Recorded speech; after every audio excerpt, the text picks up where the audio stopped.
प्रेमनगर राज्य के एक छोटे से गांव तुनपुर में राजू नाम का बदनसीब व्यक्ति रहता था। राजू के परिवार में कोई नहीं था। राजू अनाथ था। राजू जब थोड़ा समझदार हुआ ही था, तभी उसके माता पिता का एक एक्सीडेंट में देहांत हो गया था। तब से राजू अकेले ही रहता था। राजू गांव के बाहर एक छोटी सी झोपड़ी बनाकर रहता था। राजू की आर्थिक स्थिति बहुत खराब थी। वो बहुत गरीब था। राजू किसी तरह दूसरों के खेतों में काम कर अपना पेट पालता था। राजू ने बचपन से बहुत परेशानियां देखी थीं, परंतु उसने कभी अपने नसीब को नहीं कोसा था। राजू हमेशा सिर्फ एक ही चीज सोचता था कि आज उसकी नसीब भले उसका साथ ना दे रही हो, पर उसको भरोसा था कि अगर वो मेहनत करता रहेगा तो एक ना एक दिन उसकी नसीब भी बदल जाएंगी और उसके तकदीर का दरवाजा भी खुल जाएगा। एक दिन इसी तरह राजू श्यामलाल जमींदार के खेत पर काम कर रहा था और श्यामलाल पास ही के पेड़ के नीचे बैठा हुआ था। राजू अपने काम में मस्त होता है, तभी राजू को श्यामलाल के रोने की आवाज आती है। श्यामलाल को रोता देख राजू फौरन उसके पास जाता है। क्या हुआ मालिक? आप क्यों रो रहे हो? कुछ हुआ है क्या? मुझे बताइए, शायद मैं कुछ आपकी मदद कर सकूं।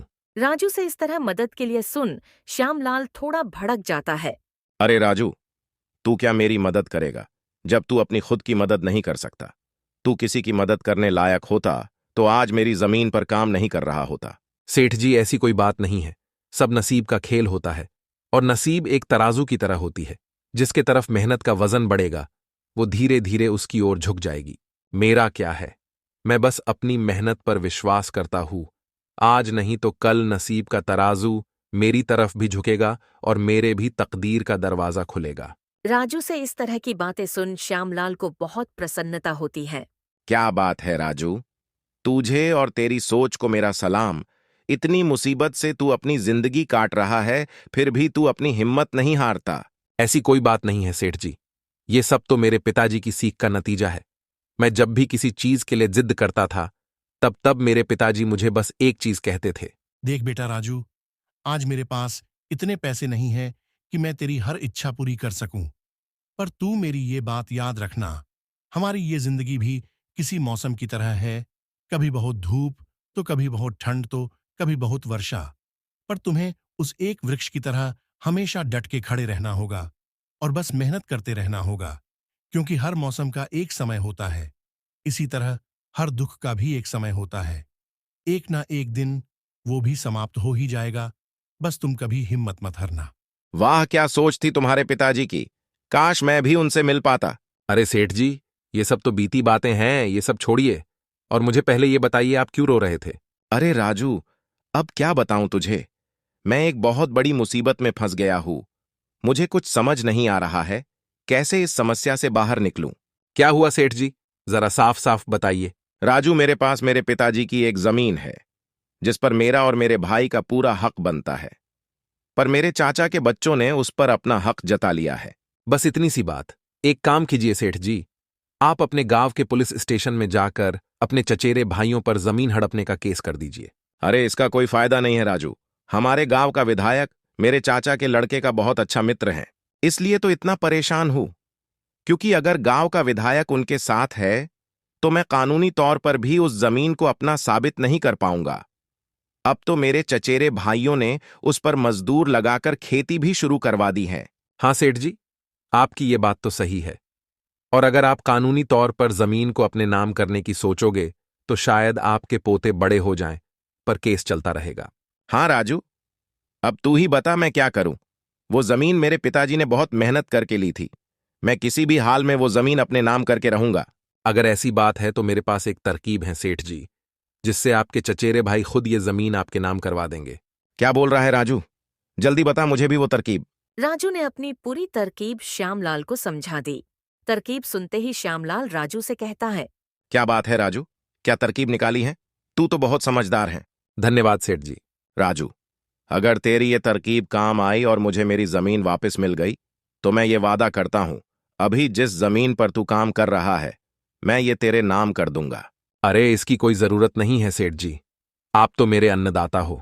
आपके लिए इतना करना तो मेरा फर्ज है। ठीक है राजू, कल से ही अपने इस तरकीब पर काम करना शुरू कर देना। जी सेठ जी, कल से ही मैं अपने काम पर लग जाऊंगा। राजू फिर से अपने काम पर लग जाता है। अगली सुबह राजू श्यामलाल के चचेरे भाइयों के पास जाता है। नमस्कार सेठ जी, क्या मुझे आपके यहाँ कुछ काम मिल सकता है? कौन हो तुम? और यहाँ पर काम करने वाले चाहिए, ये तुम्हें किसने बताया?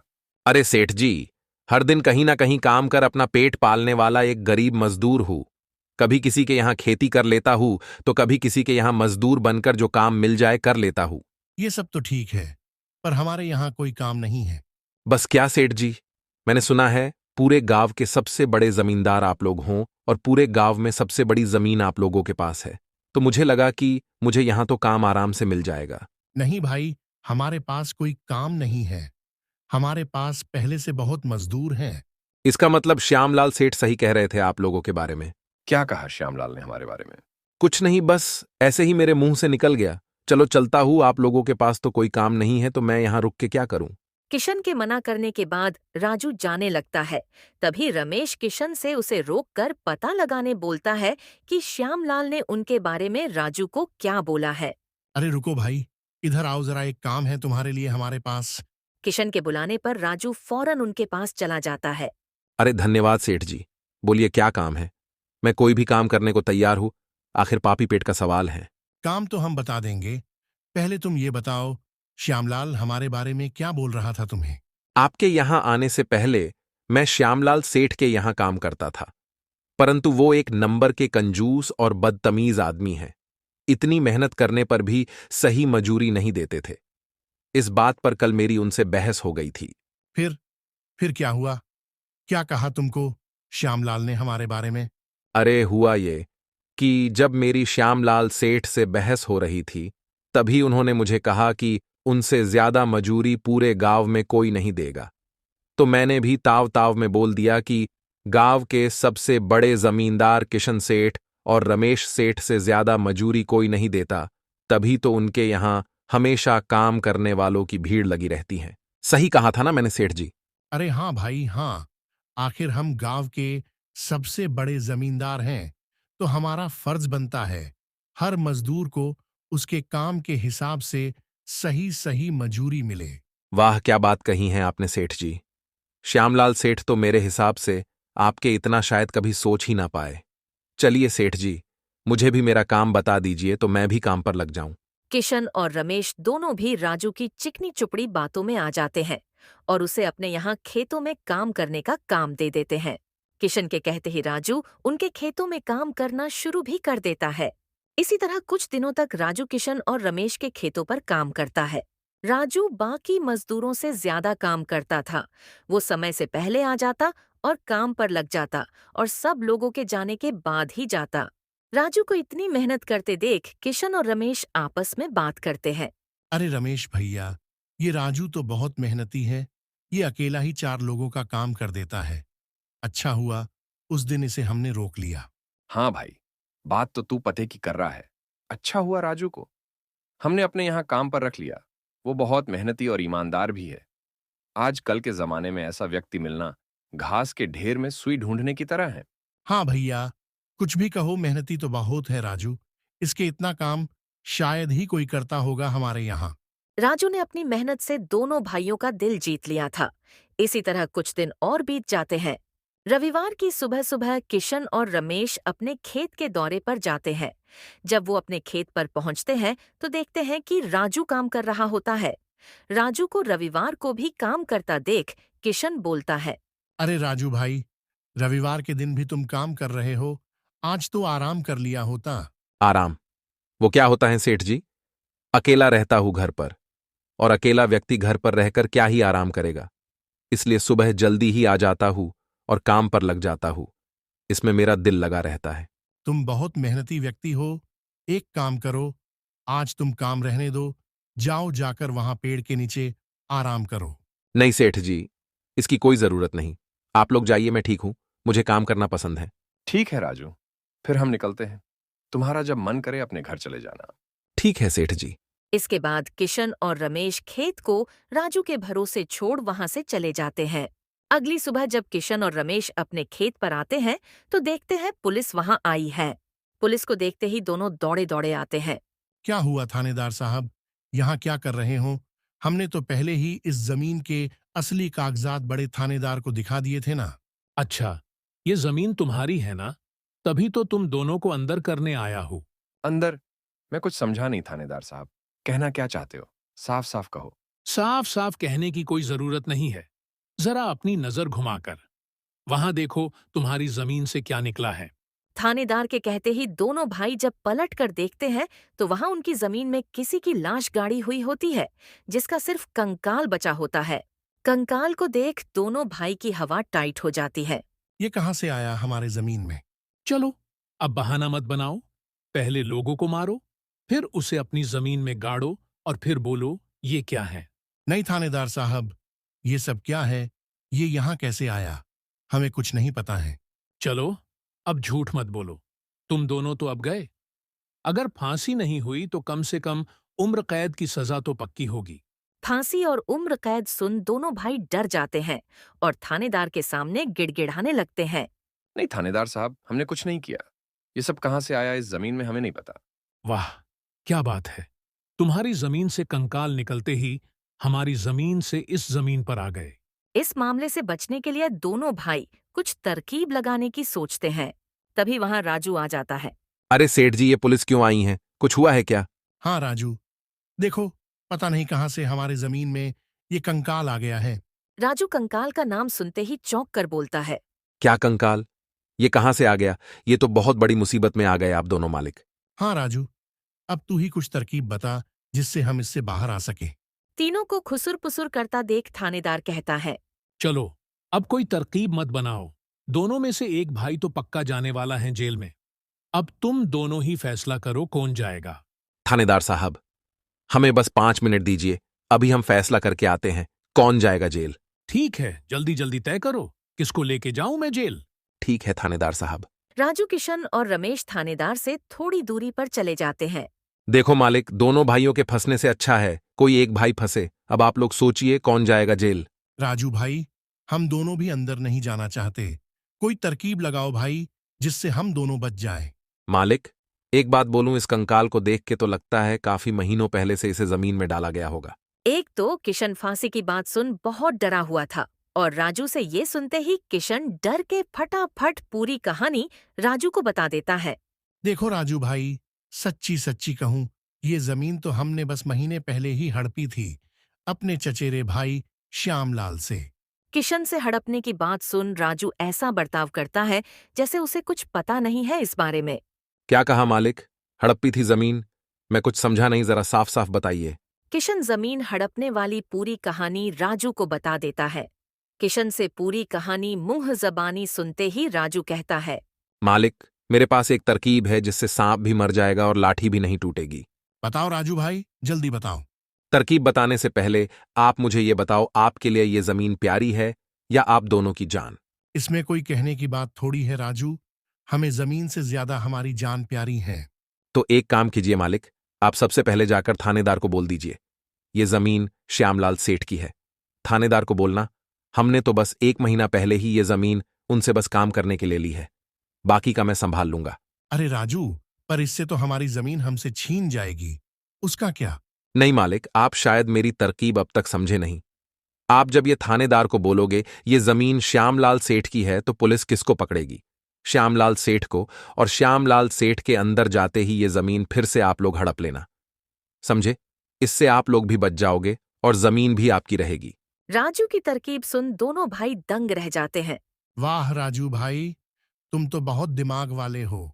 आज तक तो तुमने हमें अपने बल से प्रसन्न किया था, आज तुम्हारी बुद्धि हमारी जान भी बचाएगी। राजू की तरकीब सुन तीनों थानेदार के पास जाते हैं और थानेदार को सब वैसे ही बोलते हैं जैसे राजू ने उन्हें कहा था। थानेदार साहब, ये जमीन हमारी नहीं है, हमने तो बस काम करने के लिए ये जमीन हमारे चचेरे भाई श्यामलाल से ली थी। वाह, जब तुम खुद फंस गए हो तो अब किसी और को फंसाकर अपने आप को बचाना चाहते हो। नहीं साहब, आपको विश्वास नहीं हो रहा तो राजू से पूछ लीजिए, ये हमारे पास बस अभी काम कर रहा है, इसके पहले ये श्यामलाल के पास काम करता था। बोलो राजू, ये जमीन किसकी है? हाँ थानेदार साहब, ये जमीन श्यामलाल सेठ की है। किशन सेठ और रमेश सेठ ने तो बस कुछ ही समय से इस जमीन पर काम कराना शुरू किया है। राजू से ये सब सुनने के बाद थानेदार राजू को श्यामलाल को बुलाने बोलता है। ठीक है, अगर ऐसी बात है तो एक काम करो राजू, जाओ और श्यामलाल को बुलाकर लाओ। राजू फौरन जाकर श्यामलाल को बुला लाता है, पर श्यामलाल अपने साथ पूरे जिले के एसीपी साहब को लाता है। सलाम सर जी, आप यहाँ। हाँ, बस यहाँ पास से गुजर रहा था तो भीड़ देख यहाँ चला आया। बोलो यहाँ क्या चल रहा है? देखिए सर जी, इन दोनों के जमीन से ये कंकाल निकला है और अब ये लोग बोल रहे हैं कि यह जमीन श्यामलाल की है। थानेदार ने पूरी कहानी एसीपी को बता दी और इन सब में अपने आप को फंसता देख किशन एसीपी को बोलता है। नहीं सर जी, ये जमीन हमारी नहीं है। हम बस कुछ समय से यहाँ काम करा रहे हैं। आप हमारे पास काम कर रहे मजदूर राजू से पूछ लीजिए। हाँ साहब, ये जमीन श्यामलाल सेठ की है। मैं कैसे मान लूं कि यह जमीन श्यामलाल की है? मेरे यहाँ का थानेदार तो कह रहा था इस जमीन पर केस चल रहा है और ये जमीन शायद तुम्हारे हवाले हुई है, और अब तुम बोल रहे हो ये जमीन श्यामलाल की है। नहीं साहब, हम बस इस जमीन को हड़पने की साजिश कर रहे थे, पर अब हमें नहीं चाहिए ये जमीन। अगर आपको चाहिए तो हम वो केस भी वापस ले लेंगे। थानेदार, एक काम करो, तुम जाओ, आगे का मैं संभाल लूंगा। एसीपी के कहते ही थानेदार वहां से चला जाता है। चलो अब श्यामलाल तुम बताओ, ये कंकाल यहाँ कहाँ से आया? तुमने किसको मार के यहाँ डाला है? अरे साहब, ये तो नकली कंकाल है। ये सब तो हमारा प्लान था इन दोनों के मुंह से सच्चाई सुनने के लिए। श्यामलाल से यह सुनते ही दोनों भाइयों के पैरों के नीचे से जैसे जमीन ही खिसक जाती है। हाँ एसीपी साहब, मैंने भी दोनों ने जो जो बातें मुझे कहा है सब रिकॉर्ड भी कर लिया है मेरे फोन में। आप चाहे तो ये रिकॉर्डिंग अपने साथ ले जा सकते हैं सबूत के तौर पर। राजू को भी इस प्लान में शामिल देख दोनों भाई को समझ जाता है कि यह सब श्यामलाल और राजू ने मिलकर किया है। अब तो उन दोनों के खिलाफ एसीपी के पास सबूत भी था और उन दोनों के पास अपनी गलती मानने के अलावा कोई चारा नहीं था। हमें माफ कर दीजिए एसीपी साहब, हम लालच में आ गए थे। हम आज के बाद यह गलती कभी नहीं करेंगे और ये जमीन भी श्यामलाल भाई को वापस दे देंगे। गलती तो तुम दोनों ने कर दी है, इसकी सजा तो तुम दोनों को मिलके रहेगी। और रही बात जमीन की, तो वो श्यामलाल की थी और रहेगी। तुम दोनों चलो अब जेल की हवा खाने। किशन और रमेश दोनों एसीपी और श्यामलाल से माफी मांगने लगते हैं। दोनों को इतना गिड़गिड़ाता देख श्यामलाल दोनों को माफ कर देता है। एसीपी को भी इन्हें नहीं ले जाने देता है और अपना केस भी वापस ले लेता है। श्यामलाल के केस वापस लेते ही एसीपी वहां से चला जाता है। धन्यवाद भाई, आपने हमें माफ कर दिया। आज के बाद हम ऐसी गलती कभी नहीं करेंगे। ठीक है किशन, कोई बात नहीं। बस ये याद रखना कि एक जमीन के टुकड़े के लिए तुम्हें अपनों के साथ कभी छल नहीं करना चाहिए। तुम्हारे बुरे समय में तुम्हारे अपने तुम्हारा साथ देने आएंगे। जमीन का क्या है, कभी मेरी तो कभी तुम्हारी। आखिर में श्यामलाल राजू को जमीन भेंट कर देता है और उसकी एक जमीन का मालिक राजू को बना देता है। राजू, जैसे कि मैंने वादा किया था, उस दिन जिस जमीन पर तुम काम कर रहे थे, आज से वह जमीन तुम्हारी है और तुम उसके मालिक। नहीं मालिक, इसकी कोई जरूरत नहीं है। याद करो तुमने क्या कहा था मुझे। बस मेहनत करते रहो, एक ना एक दिन तकदीर का दरवाजा जरूर खुलेगा। तो समझो, तुम्हारे तकदीर का दरवाजा खुल गया और अब तुम भी एक जमीन के मालिक हो। अब से तुम्हें किसी और के यहां काम नहीं करना होगा। दोस्तों, इस तरह राजू ने अपने मेहनत और दिमाग से श्यामलाल को उसकी जमीन वापस दिला दी और दोनों ठगी भाइयों को भी सबक सिखा दिया। और इस तरह राजू ने अपने मेहनत और दिमाग की मदद से अपने फूटी किस्मत बदल दी और अब वो भी एक बड़े से जमीन का मालिक बन गया था।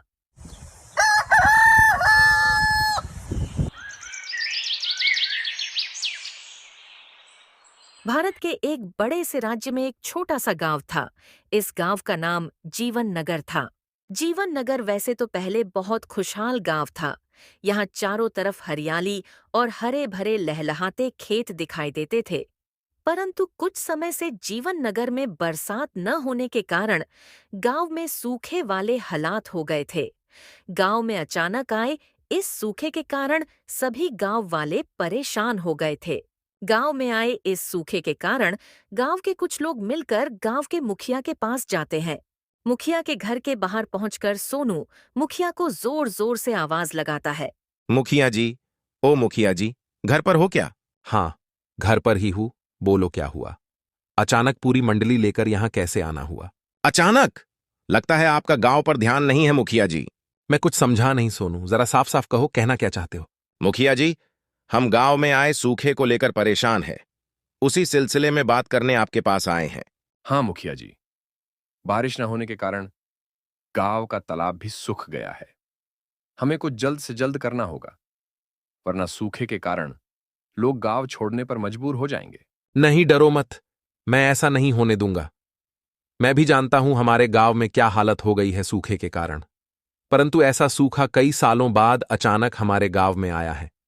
इस सिलसिले में बात करने के लिए मैंने अपने गांव के सबसे बड़े पंडित को बुलाया है। देखते हैं पंडित जी क्या उपाय बताते हैं।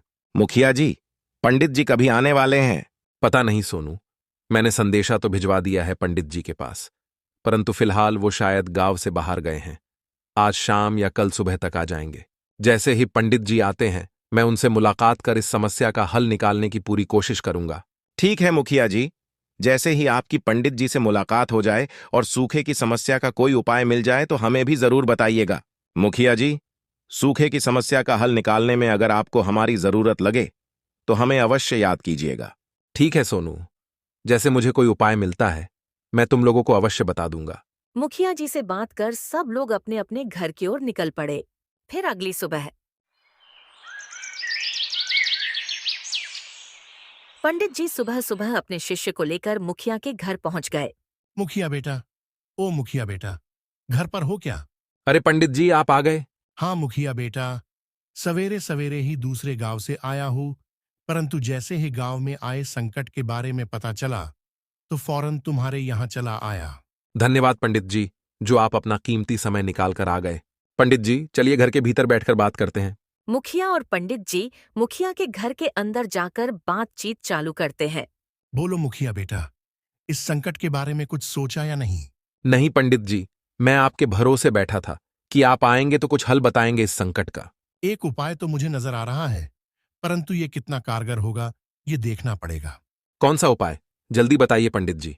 मुखिया बेटा, हमारे गांव के सिवान पर जो कुआं है, तुरंत किसी को भेजकर देखने बोलो कि उसमें पानी है या नहीं। मैं कुछ समझा नहीं पंडित जी, गांव के कुएं और गांव में आए सूखे का क्या लेना देना है? मुखिया बेटा, जब भी गांव के अंदर कोई भी संकट आता है, वो जरूर हमारी कुछ गलतियों के कारण आता है। मुझे ऐसा लग रहा है कि गांव वालों ने सिवान के पास वाले कुएं से पानी लाना बंद कर दिया है, जिस कारण कुएं के पानी से हमारे गांव का जो पुराना रिश्ता है वो टूट सा गया है, जिस कारण वो कुआं या तो सूख गया होगा या तो उस कुएं के पानी से अजीब सी गंध आने लगी होगी। मुखिया बेटा, तुम तुरंत किसी को भेजकर पता लगवाओ। मुझे पक्का लग रहा है उस कुएं के सूखने के कारण ही हमारे गांव में यह पानी का संकट आया है। जी पंडित जी, मैं अभी सोनू को भेजकर कुएं का क्या हाल है पता करवाता हूं। परंतु पंडित जी, एक सवाल था जो आपसे पूछना था। हाँ बेटा, पूछो ना, क्या सवाल है? पंडित जी, आप तो जानते हैं हमारे गांव में कितना बड़ा तालाब है और हर गांव वाले के घर के बाहर ही नल भी लगा हुआ है। अब आप ही बताइए, पानी की इतनी सुविधा घर के पास होगी तो गांव वाले इतनी दूर गांव के सिवान के पास क्यों जाएंगे पानी लाने? बेटा, तुम्हारी बात भी सही है, पर इसका जवाब हमें कुएं के पास जाकर ही पता चलेगा। पंडित जी के कहे मुताबिक सोनू गांव के सिवान के पास वाले कुएं के पास जाता है। जब वो कुएं को देखता है तो वो पूरा सूख चुका होता है। ये क्या? ये कुआं तो पूरा सूख चुका है। मुझे फौरन जाकर मुखिया जी और पंडित जी को ये बात बतानी पड़ेगी। सोनू फौरन मुखिया के घर पहुंच जाता है। अरे सोनू, आ गए तुम। जल्दी जल्दी बताओ, क्या देखा तुमने? गांव के सिवान वाले कुएं में पानी है या नहीं? नहीं मुखिया जी, वो कुआं तो पूरा सूख गया है। देखा मुखिया बेटा, मैं कह रहा था ना, इसी कारण हमारे गांव पर अचानक पानी का ये संकट आया है। हाँ पंडित जी, आपकी बात तो सही निकली, पर अब क्या करें? हमें इस संकट का समाधान जल्द से जल्द करना होगा, वरना गांव के लोग गांव छोड़ पलायन करने पर मजबूर हो जाएंगे। हाँ बेटा, उपाय तो है। हमें उस कुएं के पास हवन कर उस कुएं से जुड़े शक्ति को शांत करना होगा, तभी हमें इस सूखे से आजादी मिलेगी। तो किस बात की देरी है पंडित जी? चलिए जितनी जल्दी हो सके हम वो हवन शुरू कर देते हैं। ठीक है बेटा, मैं हवन से जुड़े सामान को लेकर उस कुएं के पास पहुंचता हूं। तुम भी कुछ गांव वालों को लेकर कुएं के पास पहुंच जाना। मुखिया जी कुछ गांव वालों को लेकर गांव के सिवान के पास वाले कुएं के पास पहुंच जाते हैं। मुखिया जी, हम तो आ गए, परंतु पंडित जी कहाँ रह गए? अब तक नहीं आए। अरे सोनू, पंडित जी ने कहा था तुम लोग पहुंचो, मैं हवन की सारी सामग्री लेकर आऊंगा। शायद इसी वजह से समय लग रहा होगा। तभी पंडित जी अपने साथ हवन का सामान लेकर वहां आते हैं। आइए पंडित जी, हवन के लिए सारी सामग्री तो मिल गई ना? कुछ कम तो नहीं पड़ रहा है? नहीं मुखिया बेटा, सब सामान मिल गया है। चलो हवन की शुरुआत करते हैं। पंडित जी हवन की शुरुआत करते हैं। सभी गांव वाले पंडित जी के साथ हवन में बैठ जाते हैं। कुछ समय बीत जाता है, हवन चलता रहता है। तभी अचानक से कुएं के अंदर से रोशनी आना शुरू होती है और कुएं के अंदर से परी बाहर आती है। परी को देख सब हैरान रह जाते हैं। बाहर आते ही परी पंडित जी से कहती हैं। प्रणाम पंडित जी, बोलिए आप यहाँ ये हवन क्यों कर रहे हैं? प्रणाम कुएं की परी। हमारे गांव में अचानक से सूखे का संकट आन पड़ा है और इसी बीच आपका ये कुआं भी सूख गया है।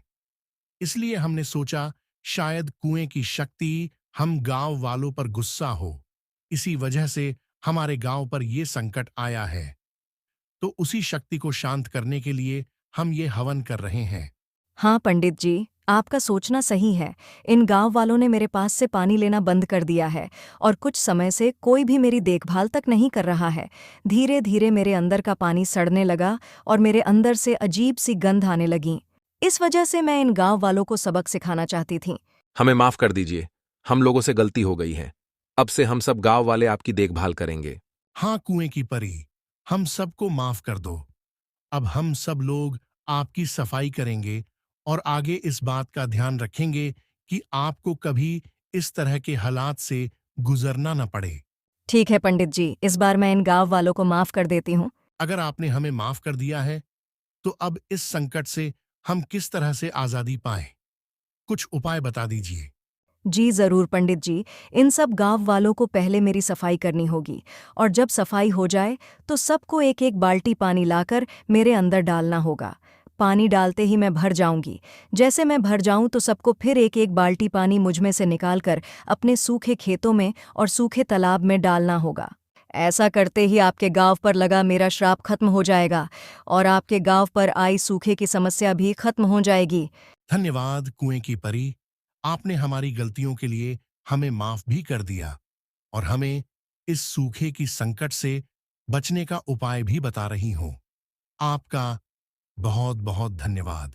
अचानक मुखिया को वो सवाल याद आता है जो उसने पंडित जी को पूछा था। पंडित जी सुनिए तो जरा। हाँ बोलो मुखिया बेटा।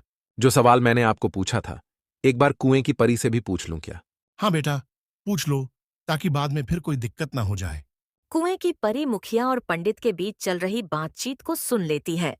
मुखिया, मुझे पता है तुम्हारे अंदर कोई सवाल है जो तुम मुझसे पूछना चाहते हो। जो भी सवाल है पूछ लो। सबसे पहले तो पूरे गांव वालों की तरफ से मैं माफी मांगता हूं और आपका धन्यवाद भी करता हूं क्योंकि आपने अपना दिल बढ़ाकर हम सबको माफ कर दिया। मेरा सवाल था कि जैसे आपका ये कुआं गांव से काफी दूर सिवान पर है और इस समय गांव के बीचों बीच एक तालाब है और सभी गांव वालों के घर के बाहर नल लगा हुआ है, तो ये गांव वाले इतनी दूर पानी भरने क्यों आएंगे? देखो मुखिया, मैं जानती हूँ कि तुम लोगों के पास अब पानी की और भी सुविधाएं उपलब्ध हैं। मैं ये नहीं कह रही हूँ कि तुम रोज मेरे पास पानी लेने आओ। मैं ये जानती हूँ कि तुम लोग नई चीज़ों के आने के बाद अपने पुरानी अनमोल चीज़ों की कदर करना छोड़ देते हो। इसलिए मैं बस ये चाहती हूँ कि तुम अपने पुराने चीज़ों की कदर करना सीखो और बस कभी कभी आकर मेरी साफ सफाई कर लेना बस। जी जरूर। कुएं की परी, हम गांव वाले एक नियम बना लेंगे ताकि पारी पारा एक एक जान हर हफ्ते आपकी साफ सफाई करने आया करे। बहुत अच्छे मुखिया, चलो अब मैं चलती हूँ और मैंने जो जो बातें बताई हैं उन सारी बातों का ध्यान रखना। नई चीज़ों के मिलते पुरानी चीज़ों की कदर करना मत छोड़ा करो। ये पुरानी चीज़ें ही उस समय तुम्हारे साथ थे जब तुम्हारे पास ये नई चीज़ों का नामो निशान नहीं था। जी कुएं की परी, हम आपकी हर बात का ध्यान रखेंगे। कुएं की परी फिर से अपने कुएं के भीतर चली जाती है। चलो मुखिया बेटा, सभी को बोलो जल्दी जल्दी यहाँ की साफ सफाई कर दे और अपने अपने घर से एक एक बाल्टी पानी लाकर इसमें डाल दें। पंडित जी के कहते ही गांव वाले अपने अपने घर से एक एक पानी की बाल्टी भरकर लाते हैं और साथ में सफाई का सामान भी लाते हैं। सब गांव वाले मिलकर कुएं के पास की साफ सफाई करते हैं और अपने साथ लाए पानी की बाल्टी से पानी कुएं में डाल देते हैं। कुएं में पानी डालते ही पूरा कुआं पानी से भर जाता है। चलो सब लोग अब एक एक बाल्टी पानी इसमें से लेकर अपने अपने खेतों में डाल दो। और सोनू, तुम एक काम करो, एक बाल्टी पानी सूखे तालाब में भी डाल देना। ठीक है मुखिया जी। फिर क्या था, सब गांव वालों ने अपने अपने खेतों में एक एक बाल्टी जादुई कुएं का पानी डाल दिया। सोनू ने भी एक बाल्टी पानी सूखे हुए तालाब में डाल दिया। परी के कहे मुताबिक जैसे ही गांव वालों ने अपने अपने खेतों में जादुई कुएं का पानी डाला, वैसे ही वहां बारिश होने लगी और बारिश को देखते ही सभी गांव वाले बारिश में झूम झूम कर नहाने लगे। दोस्तों, इस कहानी से हमें यह सीख मिलती है कि हमें अपने पुरानी से पुरानी चीजों की कदर करनी चाहिए, क्योंकि हमें ये नहीं भूलना चाहिए कि ये वही चीजें हैं जो हमें हमारे काम के समय में मदद करते थे। दोस्तों, इस प्रकार की और शानदार कहानी देखने के लिए अभी हमारे इस चैनल को सब्सक्राइब कर ले।